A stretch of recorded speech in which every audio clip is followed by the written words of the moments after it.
Video کے نیچے subscribe کے بٹن پہ کلک کریں، بیل کے آئیکن پہ کلک کیجئے تاکہ ہر نئی ویڈیو کی نوٹیفیکیشن آپ کو مل جائے۔ الحمد للہ وکفا وسلام علی عبادہ الذین اصطفى اما بعد فاعوذ باللہ من الشیطان الرجیم بسم اللہ الرحمن الرحیم فویل للمصلین الذین هم عن صلاتهم ساہون الذين هم يراءون ويمنعون الماعون صدق الله العظيم رب اشرح لي صدري ويسر لي أمري واحلل عقدة من لساني يفقهوا قولي سبحانك لا علم لنا إلا ما علمتنا إنك أنت العليم الحكيم۔ درود شریف پڑھ لیں۔ اللهم صل على محمد وعلى آل محمد كما صليت على إبراهيم وعلى آل إبراهيم إنك حميد مجيد۔ اللهم بارك على محمد وعلى آل محمد كما باركت على إبراهيم وعلى آل إبراهيم إنك حميد مجيد۔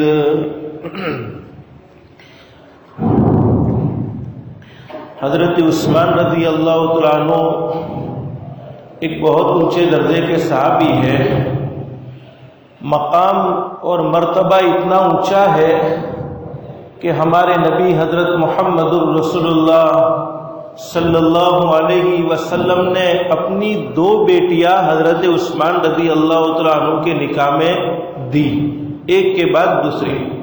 ایک کا انتقال ہوا، آپ نے دوسری بیٹی بھی حضرت عثمان رضی اللہ تعالیٰ عنہ کو دے دی، اور آپ نے یہ تمنا فرمائی اگر میری اور بھی بیٹی ہوتی تو میں عثمان کو دیتا۔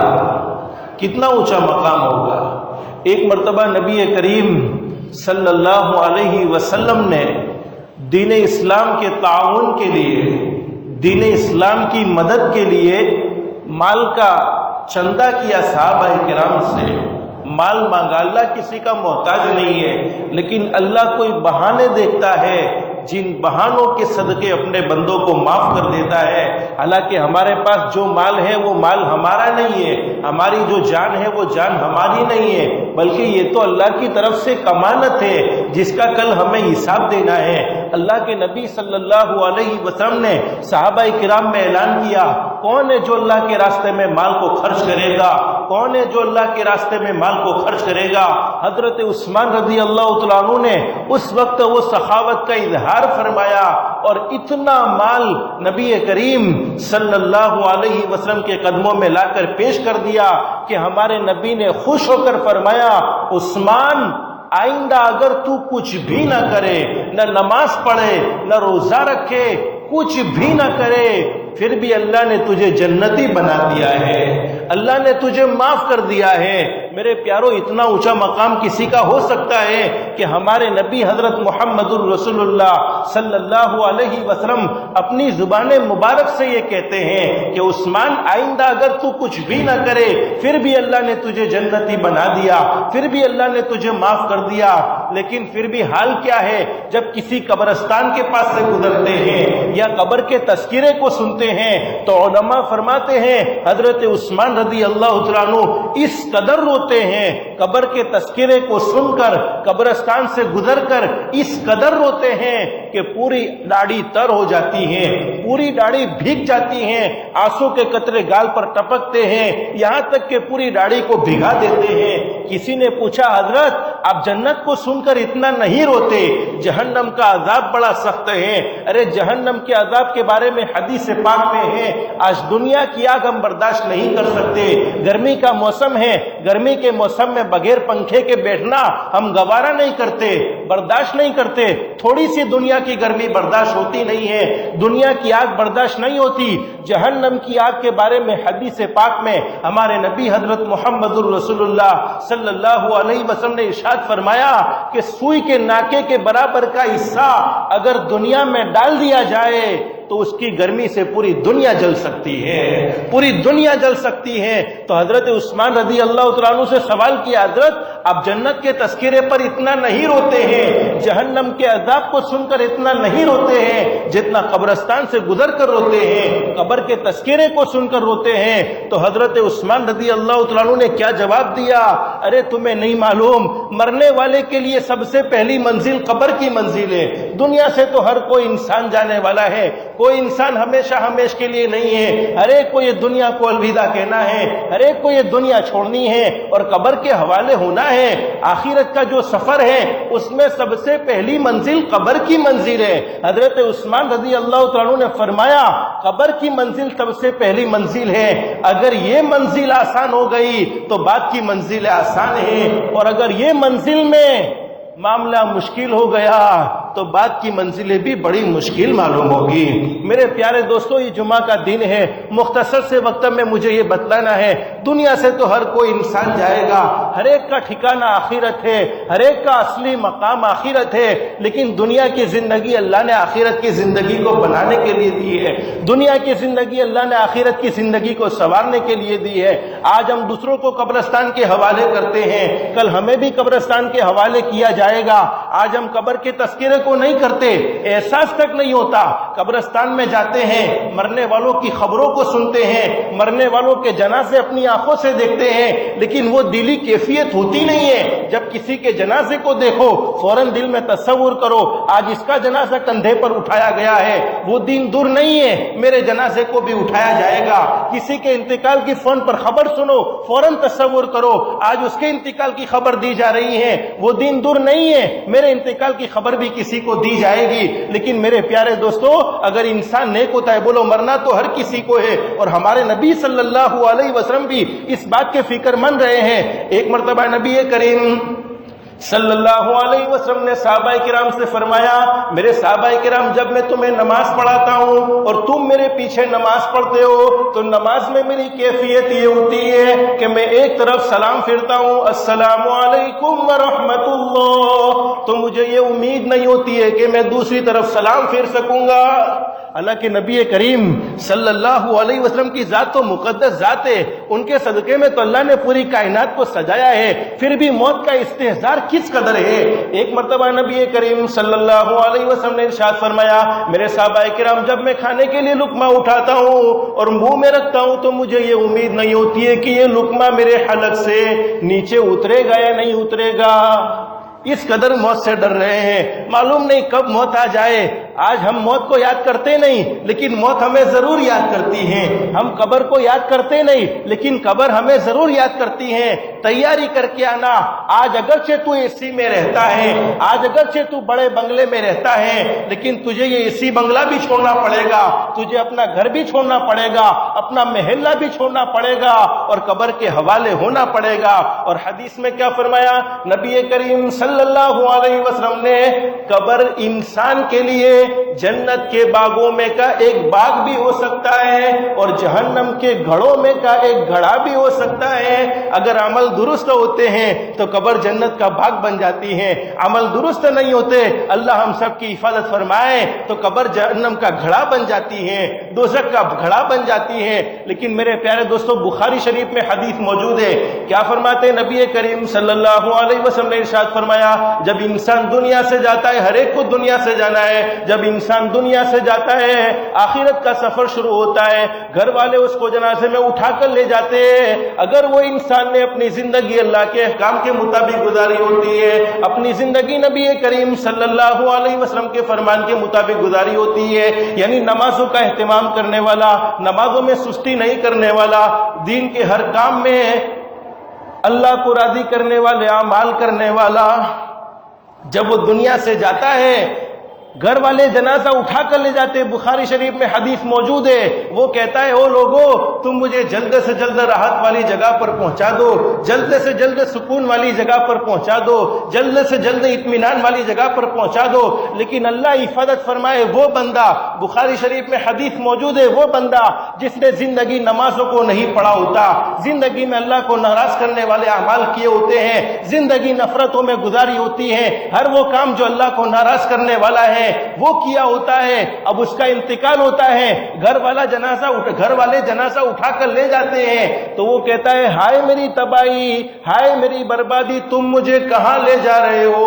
حدیث میں فرمایا نبی کریم صلی اللہ علیہ وسلم نے اس کی آواز کو انسان اور جنات کے علاوہ تمام مخلوق سنتی ہے، اور اگر اس کی آواز کو انسان سن لے تو تمام کے تمام انسان اس کی آواز کو سن کر بے ہوش ہو جائے۔ تو میرے پیارے دوستو، آخرت کا سفر کوئی آسان سفر نہیں ہے، دنیا کا سفر ہوتا ہے، ہم بہت تیاریاں کرتے ہیں، آخرت کا بھی سفر پیش ہونے والا ہے، وہ مجھے بھی کرنا ہے، آپ کو بھی کرنا ہے۔ یہ دنیا کی زندگی آخرت کے سفر کے لیے ہے، اسی لیے حدیث میں فرمایا نبی کریم صلی اللہ علیہ وسلم نے کن فی الدنیا کانک غریب او عابر سبیل او کما قال النبی صلی اللہ علیہ وسلم۔ نبی کریم صلی اللہ علیہ وسلم نے ارشاد فرمایا دنیا کی زندگی میں ایسے رہو جیسے کوئی مسافر رہتا ہے۔ میں نے کہا نا آج اچھے سے اچھے بنگلے میں رہو، اچھے سے اچھی کوٹھی میں رہو، چاہے ہم اپنے جسم پر اچھے سے اچھا کپڑا پہنے، لیکن یہ کپڑا بھی جسم سے اتارا جائے گا اور وہ کفن پہننا پڑے گا۔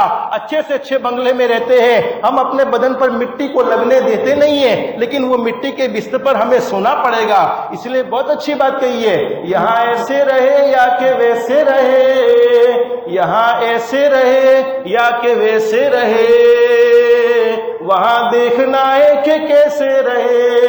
دنیا کی زندگی میں تو کوئی کیسا بھی رہے، اصل دیکھنا ہے کہ آخرت کی زندگی میں کیا ہے، کامیاب لوگوں میں ہمارا شمار ہے یا ناکام لوگوں میں ہمارا شمار ہے، جنت والے لوگوں میں ہم ہیں یا جہنم والے لوگوں میں ہیں۔ یہاں ایسے رہے یا کہ ویسے رہے، وہاں دیکھنا ہے کہ کیسے رہے۔ حیات دو روزہ کا کیا عیش و غم، حیات دو روزہ کا کیا عیش و غم، مسافر رہے جیسے تیسے رہے۔ دنیا کی زندگی میں تو ہم مسافر ہیں، 2 دن کی زندگی ہے، 2 دن کی زندگی میں کیا خوشیاں منائیں، کیا غم کرے۔ اللہ نے جس حال میں رکھا ہے اس حال میں ہم راضی رہیں۔ تو میرے پیاروں، قبر ہر ایک کو پیش ہونے والی ہے، قبر میں ہر ایک کو جانا ہے، لیکن میں آج آپ کو ایک عمل بتلاؤں جس کے نتیجے میں اللہ ہمارے لیے قبر کو آسان کر دے۔ چاہتے ہو نا بھائی، نمازوں کا اہتمام کرو۔ اللہ نے قرآن کریم میں فرمایا فویل للمصلین الذین هم عن صلاتهم ساہون۔ دنیا کی تھوڑی سی گرمی برداشت نہیں کر سکتے، سب سے پہلی منزل قبر کی منزل ہے، اس کے بعد قبر میں پوچھ ہونے والی ہے نماز کے بارے میں، تمہاری نمازیں کیسی ہے۔ اگر نمازیں درست ہے باقی اعمال درست ہیں، نمازیں درست نہیں باقی اعمال درست نہیں ہے۔ لیکن قرآن کریم کی اس آیت کریمہ میں اللہ فرماتے ویل جہنم کی ایک وادی ہے۔ تفسیر ابن کثیر میں لکھا ہے کہ یہ ایسی خطرناک وادی ہے جس کے سامنے جہنم کی آگ دن میں 4 مرتبہ پناہ مانگتی ہے، اتنی سخت آگ ہے۔ اور اس جہنم میں نماز نہ پڑھنے والوں کو نہیں، نماز میں سستی کرنے والوں کو ڈالا جائے گا۔ جی میں آیا تو نماز کو پڑھ لیا، جی میں آیا تو نماز کو چھوڑ دیا، اور ریاکاری کے ساتھ عبادات کرنے والوں کو اس جہنم میں ڈالا جائے گا۔ میرے پیارے دوستو، نماز ایک عظیم عبادت ہے۔ اگر ہم قبر میں سہولت چاہتے ہیں، مرنا تو ہر کسی کو ہے، تو نمازوں کا اہتمام کرنے والے بن جاؤ۔ آج ہم نماز کو معمولی سمجھتے ہیں۔ ایک بات آپ کو بتاؤ، اللہ ہم سب کو عمل کی توفیق نصیب فرمائے۔ حضرت خواجہ معین الدین چشتی اجمیری رحمت اللہ علیہ بڑے زبردست ولی کامل ہیں۔ آج ہم پر جو حالات آتے ہیں، مسلمانوں کے حالات آپ نے سنے ہوں گے۔ میرے پیاروں، اللہ تو اپنے بندوں سے محبت کرتا ہے، اللہ تو نہیں چاہتا کہ میرا بندہ دوسروں کے ہاتھ مارا جائے، دوسروں کے ہاتھ کاٹا جائے، اللہ تو نہیں چاہتا میرا بندہ ذلیل ہو جائے۔ اللہ نے تو مسلمان کو عزت والا بنایا ہے، مسلمان کو شان والا بنایا ہے۔ آج ہم نے اپنی عزت کو گھٹائی تو ہم نے گھٹائی ہے، اس لیے کہ جو بھی فساد اور فتنے اس زمین پر ہوتے ہیں وہ ہمارے گناہوں کی نحوست کی وجہ سے ہوتے ہیں۔ آپ سوچتے ہوں گے ہم نے کون سا گناہ کیا ہے؟ میرے پیاروں، نماز کا نہ پڑھنا اس سے بڑا کوئی گناہ ہو سکتا ہے؟ آج ہم نماز میں سستی کرتے ہیں۔ حضرت خواجہ معین الدین چشتی اجمیری رحمت اللہ علیہ بڑی زبردست بات بیان فرماتے اللہ رب العالمین قیامت میں جانوروں سے کہیں گے، اے جانوروں تم میرا شکر ادا کرو۔ ہم نہ شکرے ہیں کہ اللہ کی نعمتوں کی قدردانی نہیں کرتے، اور اللہ نے اتنی نعمتیں دی لیکن کبھی شکر کی توفیق نہیں ہوتی۔ قیامت میں اللہ جانوروں سے کہیں گے، اے جانوروں تم میرا شکر ادا کرو۔ تو قیامت میں اونٹ کہے گا، اللہ تیرا شکر ہے تو نے مجھے گھوڑا نہیں بنایا۔ گھوڑا کہے گا، اللہ تیرا شکر ہے تو نے مجھے گدھا نہیں بنایا. گدھا کہے گا اللہ تیرا شکر ہے تو نے مجھے کتا نہیں بنایا. کتا کہے گا اللہ تیرا شکر ہے تو نے مجھے خنزیر یعنی سور نہیں بنایا. اور خنزیر یعنی سور کہے گا اللہ تیرا شکر ہے تو نے مجھے انسان بنا کر بے نمازی نہیں بنایا. میرے پیارے دوستو، آج ہم کتے کو حقیر مخلوق سمجھتے ہیں، ذلیل مخلوق سمجھتے ہیں، خنزیر کو حقیر مخلوق سمجھتے ہیں، ذلیل مخلوق سمجھتے ہیں. علماء نے لکھا ہے بے نمازی جب چلتا ہے خنزیر اس سے پناہ مانگتا ہے. جس کو ہم ذلیل سمجھتے ہیں، ہم نے نماز کو جمعہ کے ساتھ خاص کر لیا، باقی دنوں میں نماز کا کوئی اہتمام نہیں ہوتا، باقی دنوں میں نماز کا کوئی احساس نہیں ہوتا. تو میرے پیارو، ہر ایک کو قبر میں جانا ہے، ہر ایک کو اپنا اللہ کے سامنے حساب دینا ہے. قبر جنت کے گھڑوں میں، جنت کے باغوں میں کا ایک باغ بھی ہے، جہنم کے گھڑوں میں کا ایک گھڑا بھی ہے. اگر ہم چاہتے ہیں کہ قبر کو جنت کا باغ بنائے تو نمازوں کا خاص طور پر اہتمام کرے. اللہ ہم سب کو 5 وقت کی نماز کا اہتمام کی توفیق نصیب فرمائے.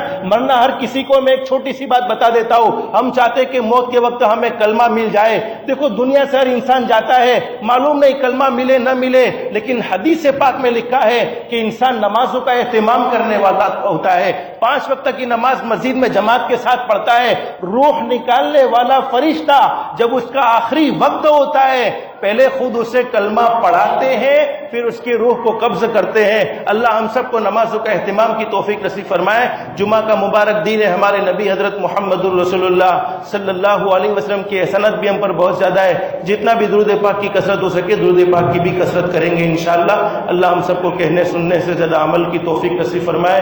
وآخر دعوانا الحمدللہ رب العالمین. سنت